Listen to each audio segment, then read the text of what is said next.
देख रहे हो तो लगातार ऐसी किसानी अंदोलन ਨੂੰ ਲੈ ਕੇ ਅੰਦੋਲਨ ਤੋਂ ਲੈ ਕੇ ਤੇ ਨਾਲ ਜੁੜੇ ਲੋਕ ਜਿਹੜੇ ਲਗਾਤਾਰ ਕੋਸ਼ਿਸ਼ 'ਚ ਨੇ ਕਿਉਂਕਿ ਮਸਲਾ ਪੰਜਾਬ ਦੇ ਨਾਲ ਹੁਣ ਦੇਸ਼ ਦਾ ਬਣ ਗਿਆ ਕਿ ਕਿਸਾਨੀ ਬਚਾਉਣੀ ਕਿਵੇਂ ਆ। ਤੁਸੀਂ ਦੇਖਿਆ ਸੀ ਕੁਝ ਸਮਾਂ ਪਹਿਲਾਂ ਜੇ ਪਿੱਛੇ ਜਾਓ ਤਾਂ ਯਾਦ ਕਰੋ ਤਾਂ ਇੱਕ ਤਸਵੀਰਾਂ ਦੇਖਿਆ ਸੀ ਸ਼ਿਮਲੇ ਕਈ ਮੁੰਡਿਆਂ ਨੇ ਪ੍ਰੋਟੈਸਟ ਕਰਿਆ ਸੀ ਪੁਲਿਸ ਨੇ ਹਾਲਾਂਕਿ ਉਹਨਾਂ ਨੂੰ ਹਿਰਾਸਤ 'ਚ ਵੀ ਲੈ ਲਿਆ ਸੀਗਾ। ਉਸ ਤੋਂ ਬਾਅਦ ਦੇਖਿਆ ਜਾਵੇ ਪ੍ਰਧਾਨ ਮੰਤਰੀ ਦੀ ਪਤਨੀ ਨੂੰ ਵੀ ਉਹਨਾਂ ਨੇ ਚਿੱਠੀ ਲਿਖੀ ਮਾਤਾ ਨੂੰ ਵੀ ਲਿਖੀ ਕਿ ਆਖਰਕਾਰ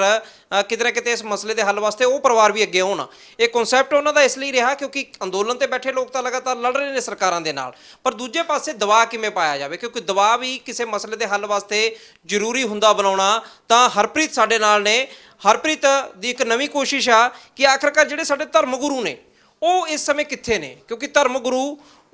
ਜਿੱਥੇ ਲੋਕਾਂ ਨੂੰ ਸਿੱਧੀ ਸੇਧ ਦਿੰਦੇ ਨੇ ਸਰਕਾਰਾਂ ਦੇ ਵਿੱਚ ਵੀ ਇਹਨਾਂ ਦਾ ਵੱਡਾ ਰੋਲ ਰਿਹਾ ਤੇ ਅੰਨਾ ਹਜ਼ਾਰੇ ਅੰਦੋਲਨ ਦੇ ਵਿੱਚ ਵੀ ਇਹਨਾਂ ਦੀ ਭੂਮਿਕਾ ਦੇਖਣ ਨੂੰ ਮਿਲੀ ਸੀ। ਹਰਪ੍ਰੀਤ ਜੀ ਦੇਖਿਆ ਜਾਵੇ ਦਬਾਅ ਪਾਉਣਾ ਵੀ ਕਹਿੰਦੇ ਹੁੰਦੇ ਨੇ ਉਨਾ ਹੀ ਜ਼ਰੂਰੀ ਹੁੰਦਾ। ਖੈਰ ਇਸ ਵਾਰੀ ਦਬਾਅ ਆਪਦੀ ਜ਼ਮੀਰ ਨੂੰ ਵੀ ਬਚਾਉਣਾ ਜ਼ਮੀਨ ਨੂੰ ਵੀ ਬਚਾਉਣਾ ਤੇ ਇਹ ਕੀ ਹੁਣ ਕੀ ਸ਼ੁਰੂਆਤ ਕਰਨ ਜਾ ਰਹੇ ਹੋ? ਸ਼ਿਮਲੇ ਤੁਸੀਂ ਦੇਖਿਆ ਸੀਗਾ ਉਦੋਂ ਕਾਫੀ ਤਸਵੀਰਾਂ ਤੁਹਾਡੀਆਂ ਵਾਇਰਲ ਹੋਈਆਂ ਸੀਗੀਆਂ ਕਿ ਕਿਵੇਂ ਪੁਲਿਸ ਦੇ ਨਾਲ ਆਖਰਕਾਰ ਤੁਹਾਨੂੰ ਉੱਥੇ ਲੈ ਗਏ, ਤੁਸੀਂ ਆਵਾਜ਼ ਬੁਲੰਦ ਕਰ ਰਹੇ ਸੀਗੇ। ਕਿੱਥੇ ਕਿੱਥੇ ਜਾਇਆ ਹੈ ਤੇ ਕਿੱਥੇ ਕਿੱਥੇ ਜਾਣ ਦਾ ਫਿਰ ਪਲਾਨ ਬਣਾਇਆ ਤੇ ਕਾਰਨ ਕੀ ਆ? ਵਾਹਿਗੁਰੂ ਜੀ ਕਾ ਖਾਲਸਾ ਵਾਹਿਗੁਰੂ ਜੀ ਕੀ ਫਤਿਹ। ਮੇਰਾ ਇਹ ਜਿਹੜਾ ਤੁਸੀਂ ਗੱਲ ਕੀਤੀ ਹੈ ਧਾਰਮਿਕ ਗੁਰੂਆਂ ਬਾਰੇ, ਮੇਰਾ ਹੁਣ ਫੋਕਸ ਇਹਨਾਂ 'ਤੇ ਹੈ ਕਿਉਂਕਿ ਬਹੁਤ ਸਾਰੀਆਂ ਜਥੇਬੰਦੀਆਂ ਉੱਥੇ ਪਹੁੰਚ ਚੁੱਕੀਆਂ, ਸਾਰੇ ਬਿਜ਼ਨਸਮੈਨ ਚਾਹੇ ਕੋਈ ਜੌਬ ਵਾਲੇ ਆ ਉਹ ਵੀ ਪਹੁੰਚੇ ਹੈ। ਤਾਂ ਕੁਛ ਕੁ ਧਰਮ ਗੁਰੂ ਜਿਨ੍ਹਾਂ ਨੇ ਪਹਿਲਾਂ ਵਾਲੇ ਅੰਦੋਲਨਾਂ ਦੇ ਵਿੱਚ ਬਹੁਤ ਅੱਛਾ ਰੋਲ ਪਲੇ ਕੀਤਾ ਉਹ ਮਿਸਿੰਗ ਸੀਗੇ। ਤੇ ਮੇਰੇ ਦਿਲ ਵਿੱਚ ਖਿਆਲ ਆਇਆ ਕਿ ਸ਼੍ਰੀ ਰਵੀ ਸ਼ੰਕਰ ਜੀ ਜਦੋਂ ਅੰਨਾ ਹਜ਼ਾਰੇ ਦਾ ਅੰਦੋਲਨ ਹੋਇਆ ਤਾਂ ਉਹਨਾਂ ਨੇ ਇੱਕ ਇੰਟਰਵੀਨ ਕੀਤਾ ਉਹਦੇ ਵਿੱਚ ਤੇ ਬਹੁਤ ਵਧੀਆ ਢੰਗ ਨਾਲ ਸਰਕਾਰਾਂ ਦੇ ਨਾਲ ਉਹਨਾਂ ਨੇ ਅੰਦੋਲਨ ਦਾ ਤਾਲਮੇਲ ਬਣਾਉਣ ਦੀ ਕੋਸ਼ਿਸ਼ ਕੀਤੀ। ਉਹ ਇਸ ਅੰਦੋਲਨ ਦੇ ਵਿੱਚ ਕੋਈ ਉੱਦਾਂ ਦੀ ਚੀਜ਼ ਨਹੀਂ ਦਿਖੀ ਤੇ ਮੇਰੇ ਦਿਲ ਵਿੱਚ ਕਈ ਮਹੀਨਿਆਂ ਤੋਂ ਇਹ ਖਿਆਲ ਸੀਗਾ ਕਿ ਕਿਉਂ ਨਾ ਉਹਨਾਂ ਤੱਕ ਆਵਾਜ਼ ਪਹੁੰਚਾਈ ਜਾਏ ਕਿਉਂਕਿ ਇੱਕ ਮੀਡੀਆ ਹੀ ਇਹੋ ਜਿਹਾ ਜ਼ਰੀਆ ਹੈ ਕਿ ਉਹ ਇਸ ਜਿਹੜੀ ਸਾਡੀ ਆਵਾਜ਼ ਉਹਨਾਂ ਤੱਕ ਪਹੁੰਚਾ ਸਕਦਾ ਹੈ ਤੇ ਅਸੀਂ ਚਾਹੁੰਦੇ ਸੀ ਕਿ ਉਹ ਇਹਦੇ ਵਿੱਚ ਇੰਟਰਵੀਨ ਕਰਨ। ਜਿਵੇਂ ਕਿ ਤੁਸੀਂ ਪਹਿਲਾਂ ਵੀ ਇੱਕ ਦਿਨ ਆਪਣੀ ਗੱਲ ਹੋਈ ਸੀ ਕਿ ਮੈਂ ਤੁਹਾਨੂੰ ਦੱਸਿਆ ਸੀ ਕਿ ਮੈਂ ਰਾਧਾ ਸਵਾਮੀ ਬਿਆਸ ਵਾਲੇ ਡੇਰਿਆਂ ਵਾਲਿਆਂ ਨੂੰ ਵੀ ਇੱਕ ਮੀਡੀਆ ਦੇ ਰਾਹੀਂ ਰਿਕੁਐਸਟ ਕੀਤੀ ਸੀ ਕਿਉਂਕਿ ਉਹ ਸਾਡੇ ਇੰਡੀਆ ਦਾ ਬਹੁਤ ਵੱਡਾ ਇੱਕ ਅਦਾਰਾ ਹੈ ਧਾਰਮਿਕ ਜਿਹਦੇ ਨਾਲ ਬਹੁਤ ਸਾਰੇ ਦੇਸ਼ ਵਿਦੇਸ਼ਾਂ ਤੋਂ ਫੋਲੋਵਰਸ ਜੁੜੇ ਹੋਏ ਨੇ। ਇਹਨਾਂ ਦੀ ਗੱਲ ਕਹੀ ਹੋਈ ਸਰਕਾਰਾਂ ਸੁਣਦੀਆਂ ਕਿਉਂਕਿ ਇਹ ਬਹੁਤ ਵੱਡੇ ਨਾਮ ਨੇ ਤੇ ਅਸੀਂ ਚਾਹੁੰਦੇ ਹਾਂ ਕਿ ਇਹ ਥੋੜ੍ਹਾ ਆਪਦੀ ਸੰਗਤ ਨੂੰ ਪ੍ਰੇਰਿਤ ਕਰਨ, ਉਹ ਅੰਦੋਲਨ ਦਾ ਪਾਰਟ ਵੀ ਬਣਨ ਤੇ ਇਹ ਆਪਣੇ ਸਰਕਾਰਾਂ ਨਾਲ ਮਦਦ ਵੀ ਜਿਹੜੀ ਹੈਗੀ ਹੈ ਪੇਸ਼ ਕਰਨ ਕਿਉਂਕਿ ਕਿਸਾਨ ਤਾਂ ਹੁਣ ਹੱਲ ਚਾਹੁੰਦੇ ਨੇ ਕਿਉਂਕਿ ਉਹ ਚਾਹੁੰਦੇ ਨੇ ਕਿ ਕਾਨੂੰਨ ਜਲਦ ਤੋਂ ਜਲਦ ਰੱਦ ਹੋ ਜਾਣ ਕਿਉਂਕਿ ਇਹਨਾਂ 3 ਕਾਲੇ ਕਾਨੂੰਨਾਂ ਨੂੰ ਲੈ ਕੇ ਸਾਡਾ ਬਹੁਤ ਸਾਰਾ ਨੁਕਸਾਨ ਹੋ ਚੁੱਕਾ ਹੈ। ਜਿਵੇਂ ਕਿ ਸਾਡੀਆਂ ਬਹੁਤ ਸਾਰੀਆਂ ਸ਼ਹਾਦਤਾਂ ਹੋ ਚੁੱਕੀਆਂ ਤਾਂ ਦੇਖੋ ਘਰ ਬੈਠਿਆਂ ਦਾ ਸਾਡਾ ਜਿਹੜਾ ਸਾਨੂੰ ਚੈਨ ਤਾਂ ਆਉਂਦਾ ਨਹੀਂ ਜੀ, ਸਾਡਾ ਹਿਰਦਾ ਤੜਪਦਾ ਹੈ ਤੇ ਅਸੀਂ ਇਹ ਰਿਕੁਐਸਟ ਕਰਨੀ ਚਾਹੁੰਦੇ ਹਾਂ ਇਹਨਾਂ ਨੂੰ ਕਿ ਇਹ ਜਲਦ ਤੋਂ ਜਲਦ ਇਹਦੇ ਵਿੱਚ ਜਿੱਦਾਂ ਉਹਨਾਂ ਨੇ ਪਹਿਲਾ ਰੋਲ ਪਲੇ ਕੀਤਾ ਅਗੇਨ ਇਹਦੇ ਵਿੱਚ ਪਲੇ ਕਰਨ ਤੇ ਇਹਦਾ ਕੋਈ ਨਾ ਕੋਈ ਜਿਹੜਾ ਇੱਕ ਚੰਗਾ ਰਿਜ਼ਲਟ ਨਿਕਲ ਸਕੇ ਕਿ ਉਹ ਜਲਦ ਖਤਮ ਹੋਣਾ ਚਾਹੀਦਾ। ਇੱਕ ਚੀਜ਼ ਹੋਰ ਦੱਸੋ ਕਿਉਂਕਿ ਤੁਸੀਂ ਚਿੱਠੀਆਂ ਵੀ ਲਿਖੀਆਂ ਸੀਗੀਆਂ, ਪ੍ਰਧਾਨ ਮੰਤਰੀ ਦੀ ਮਾਤਾ ਜੀ ਨੂੰ ਵੀ ਚਿੱਠੀ ਲਿਖੀ ਸੀ। ਮੇਰੇ ਯਾਦ ਹੈ ਕਿ ਪਿਛਲੀ ਵਾਰੀ ਜਦੋਂ ਕਿਹਾ ਸੀ ਵੀ ਜਿਵੇਂ ਇੱਕ ਜਵਾਕ ਕਈ ਵਾਰ ਇੱਲਤ ਕਰਦਾ ਤਾਂ ਮਾਂ ਸਮਝਾਉਂਦੀ ਆ, ਉਹਨਾਂ ਦਾ ਕੋਈ ਇੰਪੈਕਟ ਦੇਖਣ ਨੂੰ ਮਿਲਿਆ ਤੇ ਹੁਣ ਜਿਹੜਾ ਤੁਸੀਂ ਇਹ ਕਿਹਾ ਵੀ ਸ਼੍ਰੀ ਰਵੀ ਸ਼ੰਕਰ ਦਾ ਜ਼ਿਕਰ ਕਰਿਆ, ਇਹਨਾਂ ਨਾਲ ਕੀ ਲੱਗਦਾ ਕਿ ਆਖਰਕਾਰ ਮਸਲਾ ਹੱਲ ਕਰਾ ਸਕਦੇ ਨੇਗੇ? ਤੇ ਇਹਨਾਂ ਦੀ ਜਿਹੜੀ ਇਸ ਵਾਰ ਦੀ ਸੀਗੀ ਹੋ ਸਕਦਾ ਸ਼ਾਇਦ ਸਰਕਾਰ ਨੇ ਅਪਰੋਚ ਕੀਤਾ ਹੋਵੇ ਉਹਨਾਂ ਨੂੰ। ਦੇਖੋ ਜੀ ਗੱਲ ਇਹ ਹੈ ਵੀ ਜਦੋਂ ਵੀ ਕੋਈ ਇਹਦਾ ਸੋਲਿਊਸ਼ਨ ਨਿਕਲੇਗਾ ਉਹ ਨਿਕਲੇਗਾ ਗੱਲਬਾਤ ਰਾਹੀਂ। ਗੱਲਬਾਤ ਹੁਣ ਟੁੱਟੀ ਹੋਈ ਹੈ ਕਿਉਂਕਿ ਸਰਕਾਰ ਆਪਣੀ ਜਿੱਤ ਤੇ ਅੜੀ ਹੋਈ ਹੈ ਤੇ ਕਿਸਾਨ ਇਹ ਚਾਹੁੰਦੇ ਆ ਕਿ ਅਸੀਂ 3 ਰੱਦ ਕਰਾਉਣੇ ਆ। ਅਮੈਂਡਮੈਂਟ ਵਾਲਾ ਰਸਤਾ ਜਿਹੜਾ ਉਹ ਕਿਸਾਨ ਵੀ ਨਹੀਂ ਚਾਹੁੰਦੇ ਜਦ ਕਿ ਕਿਸਾਨ ਆਪਦੀ ਜਗ੍ਹਾ ਬਿਲਕੁਲ ਠੀਕ ਨੇ ਤੇ ਉਹ ਗੱਲਬਾਤ ਜਿਹੜੀ ਟੁੱਟੀ ਹੋਈ ਹੈ ਉਹਨੂੰ ਜੋੜਨ ਲਈ ਇਹ ਇੱਕ ਬਹੁਤ ਵਧੀਆ ਜ਼ਰੀਆ ਬਣ ਸਕਦੇ ਨੇ, ਮੇਰੇ ਖਿਆਲ ਦੇ ਵਿੱਚ ਬਣ ਸਕਦੇ ਨੇ ਜੋ ਕਿ ਗੱਲ ਬੜੀ ਵਧੀਆ ਸਮਝ ਆਉਂਦੀ ਹੈ ਕਿਉਂਕਿ ਸ਼੍ਰੀ ਰਵੀ ਸ਼ੰਕਰ ਨੇ ਪਹਿਲਾਂ ਵੀ ਇਹ ਇੰਟਰਵੀਨ ਕੀਤਾ ਸੀ ਤੇ ਸਰਕਾਰਾਂ ਨਾਲ ਗੱਲਬਾਤ ਕਰਕੇ ਉਹਦਾ ਅੰਦੋਲਨ ਜਿਹੜਾ ਅੰਨਾ ਹਜ਼ਾਰੇ ਦਾ ਉਹ ਇੱਕ ਹੱਦ ਸਮਾਪਤ ਹੋਇਆ ਸੀ। ਤੇ ਇਸ ਅੰਦੋਲਨ ਦੇ ਵਿੱਚ ਵੀ ਚਾਹੇ ਰਵੀ ਸ਼ੰਕਰ ਜੀ ਹੋਣ ਚਾਹੇ ਰਾਧਾ ਸਵਾਮੀ ਜੀ ਹੋਣ ਜਾਂ ਹੋਰ ਵੀ ਕੋਈ ਹੈਗੇ ਆ ਬਹੁਤ ਸਾਰੇ ਆਪਣੇ ਧਾਰਮਿਕ ਲੋਕ ਉਹ ਇਹਦੇ 'ਚ ਇੰਟਰਵੀਨ ਕਰਨ ਤਾਂ ਇਹਦਾ ਇੱਕ ਬਹੁਤ ਵਧੀਆ ਸੋਲਿਊਸ਼ਨ ਨਿਕਲ ਸਕਦਾ ਹੈ। ਤੇ ਮੈਂ ਅੱਗੇ ਇੱਕ ਗੱਲ ਹੋਰ ਜੋੜ ਦੇਣੀ ਚਾਹੁੰਦਾ ਕਿ ਜਿਹੜੀਆਂ ਮਤਲਬ ਸਾਡੀਆਂ ਜਥੇਬੰਦੀਆਂ ਉਹ ਚਾਹੁੰਦੀਆਂ ਕਿ ਕੋਈ ਇਹਦਾ ਜਲਦ ਤੋਂ ਜਲਦ ਹੱਲ ਨਿਕਲੇ, ਤੇ ਉਹ ਹੱਲ ਗੱਲਬਾਤ ਰਾਹੀਂ ਨਿਕਲ ਸਕਦਾ। ਅਗਰ ਗੱਲਬਾਤ ਹੀ ਨਹੀਂ ਹੋਏਗੀ ਤਾਂ ਫਿਰ ਤਾਂ ਦੇਖੋ ਇਹ ਅੰਦੋਲਨ ਬਹੁਤ ਲੰਬਾ ਹੋ ਗਿਆ ਹੈ, ਤੇ ਇਹਦੇ 'ਚ ਤੁਹਾਨੂੰ ਅੱਗੇ ਵੀ ਕਹਿ ਕੇ ਹਟਿਆ, ਨੁਕਸਾਨ ਬਹੁਤ ਹੋ ਰਿਹਾ। ਇੱਕ ਇਹ ਆਖਰਕਾਰ ਤੁਹਾਨੂੰ ਇਹ ਕਿਉਂ ਲੱਗਿਆ ਕਿ ਇਹ ਹੁਣ ਜਿਵੇਂ ਤੁਸੀਂ ਅੱਗੇ ਜਾਣ ਦਾ ਵੀ ਫੈਸਲਾ ਕੀਤਾ, ਪਹਿਲਾਂ ਤਾਂ ਇਹ ਪ੍ਰੋਗਰਾਮ ਕੀ ਰਹੂਗਾ ਤੁਹਾਡਾ ਜਿਹੜਾ ਤੁਸੀਂ ਹੁਣ ਜਾਣਾ ਉਹਨਾਂ ਦੇ ਨਾਲ ਗੱਲਬਾਤ ਕਰਨ, ਤੇ ਦੂਜੇ ਪਾਸੇ ਮਿਲਦੇ ਨੇ ਨਹੀਂ ਮਿਲਦੇ ਇਹ ਵੀ ਕੋਈ ਪਤਾ ਨਹੀਂ ਹੈਗਾ, ਪਰ ਇਹਨਾਂ ਦਾ ਕੀ ਤੁਹਾਨੂੰ ਲੱਗਦਾ ਵੀ ਧਰਮ ਗੁਰੂਆਂ ਦਾ ਰੋਲ ਆਖਰਕਾਰ ਕਿਵੇਂ ਦੇਖਦੇ ਹੋਗੇ ਵੀ ਇਹੋ ਜਿਹੀਆਂ ਚੀਜ਼ਾਂ 'ਚ ਵੀ ਹੋਣਾ ਚਾਹੀਦਾ? ਜਦੋਂ ਸਿੱਧੀ ਸੇਧ ਵਾਲੀ ਤਾਂ ਚਲੋ ਖੈਰ ਉਹਨਾਂ ਦੀ ਲਾਈਨ ਤਾਂ ਨਹੀਂ ਹੈਗੀ ਕੋਈ ਪ੍ਰੋਟੈਸਟ ਦੀ, ਸਿੱਧੀ ਸੇਧ ਦਿੰਦੇ ਨੇ ਸਮਾਜ ਨੂੰ, ਤਾਂ ਰੋਲ ਕਿਵੇਂ ਦੇਖਦੇ ਹੋ ਵੀ ਉਹਨਾਂ ਨੂੰ ਨਿਭਾਉਣਾ ਚਾਹੀਦਾ? ਦੇਖੋ ਜੀ, ਗੱਲ ਇਹ ਹੈ ਵੀ ਸਾਡੀ ਪਹਿਲੀ ਪਾਤਸ਼ਾਹੀ ਗੁਰੂ ਨਾਨਕ ਦੇਵ ਜੀ, ਉਹਨਾਂ ਨੇ ਵੀ ਮੌਕੇ ਦੇ ਜੋ ਉਸ ਸਮੇਂ ਰਾਜਾ ਸੀਗਾ ਬਾਬਰ, ਉਹ ਕੋਈ ਜੋ ਸੰਗਤ ਨਾਲ ਅਨਿਆਂ ਹੋ ਰਿਹਾ ਸੀ ਉਸ ਸਮੇਂ ਦੇ ਮੌਕੇ ਦੇ ਸਮਾਜ ਦੇ ਵਿੱਚ, ਤੇ ਉਹਨਾਂ ਨੇ ਅਨਿਆਂ ਦੇ ਖਿਲਾਫ ਆਵਾਜ਼ ਚੁੱਕੀ ਤੇ ਉਹਨਾਂ ਨੂੰ ਜੇਲ੍ਹ 'ਚ ਬੰਦ ਕੀਤਾ ਗਿਆ। ਪੰਜਵੀਂ ਪਾਤਸ਼ਾਹੀ ਉਹਨਾਂ ਨੇ ਵੀ ਸਰਕਾਰਾਂ ਦੇ ਅਨਿਆਂ ਦੇ ਖਿਲਾਫ ਆਵਾਜ਼ ਚੁੱਕੀ।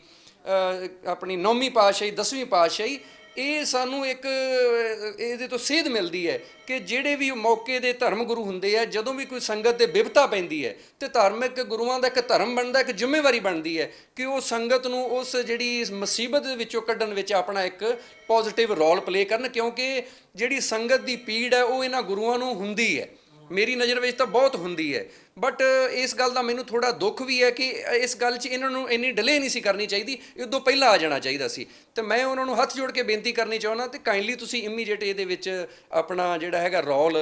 ਇਮੀਡੀਏਟ ਕਰੋ ਪਲੇ, ਤਾਂ ਜੋ ਇਹਦਾ ਜਲਦ ਤੋਂ ਜਲਦ ਹੱਲ ਨਿਕਲ ਸਕੇ। ਕਿਉਂਕਿ ਇਹ ਜਿਹੜਾ ਸਰਕਾਰ ਹੈ, ਇਹ ਦੇਸ਼ ਨੂੰ ਬਹੁਤ ਸਾਰੇ ਅਦਾਰੇ ਪਹਿਲਾਂ ਹੀ ਪੂੰਜੀਪਤੀਆਂ ਨੂੰ ਦੇ ਚੁੱਕੀ ਹੈ, ਹੁਣ ਜਿਹੜਾ ਬਚਿਆ ਸੀ ਖੇਤੀ, ਇਹ ਉਹਨੂੰ ਵੀ ਦੇ ਦੇਣਾ ਚਾਹੁੰਦੀ ਹੈ। ਤੇ ਮੈਂ ਇਹ ਪੂਰੇ ਦੇਸ਼ ਵਾਸੀਆਂ ਨੂੰ ਦੱਸ ਦੇਣਾ ਚਾਹੁੰਦਾ ਹੈ ਕਿ ਜਿਹੜੀ ਖੇਤੀ ਹੈ ਇਹ ਸਾਡੇ ਲਈ ਬਿਜ਼ਨਸ ਨਹੀਂ ਹੈ, ਧੰਦਾ ਨਹੀਂ ਹੈ, ਇਹ ਸਾਡੀ ਇੱਕ ਰੂਹ ਦੀ ਖੁਰਾਕ ਹੈ, ਸਾਡੀ ਵਿਰਾਸਤ ਹੈ, ਅਸੀਂ ਇਹਦੇ ਬਿਨਾਂ ਰਹਿ ਨਹੀਂ ਸਕਦੇ। ਜਿਵੇਂ ਕਿ ਮੈਂ ਪਹਿਲਾਂ ਵੀ ਇੱਕ ਵੀਡੀਓ ਜਾਰੀ ਕੀਤਾ ਸੀ, ਉਹਦੇ ਵਿੱਚ ਦੱਸਿਆ ਸੀ ਕਿ ਜਦੋਂ ਅਸੀਂ 2-4 ਦਿਨ ਖੇਤ ਨਹੀਂ ਜਾਂਦੇ ਤਾਂ ਸਾਨੂੰ ਖੇਤਾਂ ਦੇ ਸੁਪਨੇ ਆਉਂਦੇ ਆ। ਇਹ ਬਿਲਕੁਲ ਸੱਚ ਕਹਿ ਰਹੇ ਹਾਂ, ਕਿਉਂਕਿ ਮੈਂ ਚੰਡੀਗੜ੍ਹ ਰਹਿੰਦਾ ਪਿੰਡ, ਜਿਵੇਂ ਕਈ ਵਾਰ ਚੰਡੀਗੜ੍ਹ 10 ਦਿਨ ਫਾਲਤੂ ਲੱਗ ਜਾਣ ਤਾਂ ਸਾਨੂੰ ਵਾਕਈ ਸੁਪਨੇ ਆਉਂਦੇ ਆ, ਤੇ ਇਸ ਕਰਕੇ ਅਸੀਂ ਜਿਹੜੀ ਖੇਤੀ ਉਹ ਨਹੀਂ ਛੱਡ ਸਕਦੇ। ਸਾਨੂੰ ਇਹਦੇ ਚਾਹੇ ਪ੍ਰੋਫਿਟ ਘੱਟ ਹੈ ਚਾਹੇ ਵੱਧ ਹੈ, ਸਰਕਾਰਾਂ ਨੂੰ ਵੀ ਜਿੱਦ ਛੱਡ ਦੇਣੀ ਚਾਹੀਦੀ ਹੈ, ਕਿਉਂਕਿ ਜਿਹੜੀਆਂ ਲੋਕਾਂ ਨੇ, ਜਿਹੜੇ ਕਿਸਾਨਾਂ ਨੇ ਸਰਕਾਰ ਨੂੰ ਇਸ ਤਖਤ ਤੇ ਬਿਠਾਇਆ ਹੈ, ਉਹਨਾਂ ਨੂੰ ਚਾਹੀਦਾ ਹੈ ਕਿ ਉਹ ਆਪਦੀ ਪ੍ਰਜਾ ਦਾ ਧਿਆਨ ਰੱਖਣ, ਕਿਉਂਕਿ ਸਰਕਾਰਾਂ ਵੈਲਫੇਅਰ ਵਾਸਤੇ ਹੁੰਦੀਆਂ ਤੇ ਇਹ ਵੈਲਫੇਅਰ ਸਿਰਫ ਕਾਰਪੋਰੇਟਸ ਦੀ ਕਰ ਰਹੀਆਂ ਨੇ, ਤੇ ਇਸ ਗੱਲ ਦਾ ਸਾਨੂੰ ਅਫਸੋਸ ਹੈ। ਪਰ ਸਰਕਾਰ ਨੂੰ ਜਿੱਦ ਛੱਡ ਦੇਣੀ ਚਾਹੀਦੀ ਹੈ, ਕਿਉਂਕਿ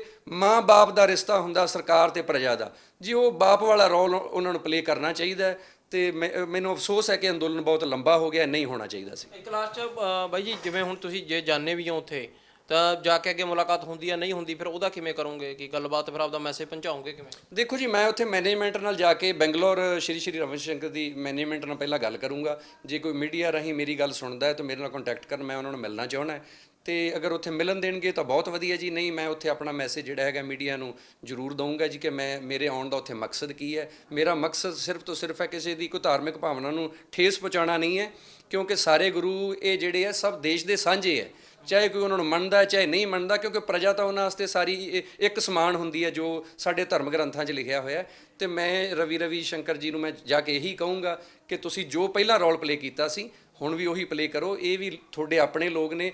ਦੇਸ਼ ਦੇ ਕਿਸਾਨ ਨੇ ਤੇ ਪਰੇਸ਼ਾਨੀ 'ਚ ਨੇ, ਕਿਉਂਕਿ ਇਹ ਆਪਾਂ ਜਿਹੜਾ ਮੀਡੀਆ ਸਰਕਾਰ ਹੈ ਇਹਨਾਂ ਨੂੰ ਬਦਨਾਮ ਕਰਨ ਦੀ ਵੀ ਕੋਸ਼ਿਸ਼ ਕਰ ਰਹੀ ਹੈ। ਤੇ ਮੈਂ ਚਾਹੁੰਦਾ ਕਿ ਇਹ ਜਲਦ ਤੋਂ ਜਲਦ ਹੱਲ ਹੋਣਾ ਚਾਹੀਦਾ। ਸਰਕਾਰਾਂ ਆਪਦੇ ਢੰਗ ਤਰੀਕੇ ਨਾਲ ਖਤਮ ਕਰਨ ਦੀ ਕੋਸ਼ਿਸ਼ ਕਰ ਰਹੀਆਂ ਨੇ, ਪਰ ਮੈਨੂੰ ਖੁਸ਼ੀ ਇਸ ਗੱਲ ਦੀ ਕਿ ਇਸ ਅੰਦੋਲਨ ਦੀ ਜਿਹੜੀ ਆਵਾਜ਼ ਹੈ ਉਹ ਵਰਲਡ ਵਾਈਡ ਪਹੁੰਚੀ ਹੈ ਤੇ ਜਿਹੜੇ ਬਹੁਤ ਸਾਰੇ ਚੰਗੇ ਨਤੀਜੇ ਵੀ ਆਏ ਆ, ਕਿਉਂਕਿ ਇਹਨੇ ਅੰਦੋਲਨ ਨੇ ਪੂਰੇ ਦੇਸ਼ ਨੂੰ ਯੂਨਾਈਟ ਕੀਤਾ ਹੈ, ਸਭ ਧਰਮਾਂ ਨੂੰ ਇਕੱਠੇ ਕੀਤਾ, ਸਾਰੀਆਂ ਸਟੇਟਸ ਨੂੰ ਇਕੱਠਾ ਕੀਤਾ ਤੇ ਸਾਨੂੰ ਇਹਨੇ ਇੱਕ ਜੁਟਤਾ ਦਿਖਾਈ ਹੈ ਤੇ ਬੜਾ ਡਿਸਪਲਿਨ ਤੇ ਬੜਾ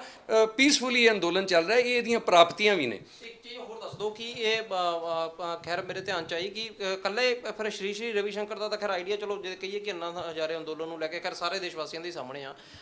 ਹੋਰ ਵੀ ਕਿਸੇ ਨਾਲ ਅਪਰੋਚ ਕਰੋਗੇ ਜਾਂ ਸਿਰਫ ਇਹਨਾਂ ਦੀ ਹੈ ਤੁਹਾਨੂੰ ਲੱਗਦਾ ਕਿ ਥੋੜਾ ਜ਼ਿਆਦਾ ਦਬਾਅ ਬਣ ਸਕਦਾ? ਦੇਖੋ ਜੀ, ਇਹ ਇੱਕ ਬੜੇ ਰਨੌਂਡ ਚਿਹਰੇ ਨੇ ਜਿਹੜੇ ਧਾਰਮਿਕ ਗੁਰੂ ਨੇ, ਜਿਹੜੇ ਰਾਧਾ ਸਵਾਮੀ ਬਾਬਾ ਜੀ, ਗੁਰਿੰਦਰ ਜੀ ਐਂਡ ਰਵੀ ਸ਼ੰਕਰ ਜੀ, ਬਟ ਹੋਰ ਵੀ ਹੈਗੇ ਨੇ, ਤੁਸੀਂ ਠੀਕ ਕਹਿ ਰਹੇ ਹੋ। ਬਟ ਮੇਰੀ ਕੋਸ਼ਿਸ਼ ਹੈ ਕਿ ਪਹਿਲਾਂ ਇਹਨਾਂ ਨੂੰ ਅਪਰੋਚ ਕੀਤਾ ਜਾਏ, ਕਿਉਂਕਿ ਇਹ ਆਲਰੇਡੀ ਇਸ ਤਰ੍ਹਾਂ ਦੇ ਰੋਲ ਪਲੇ ਕਰ ਚੁੱਕੇ ਹੈ। ਤੇ ਅਗਰ ਨਹੀਂ ਕੋਈ ਇੱਥੋਂ ਸਾਨੂੰ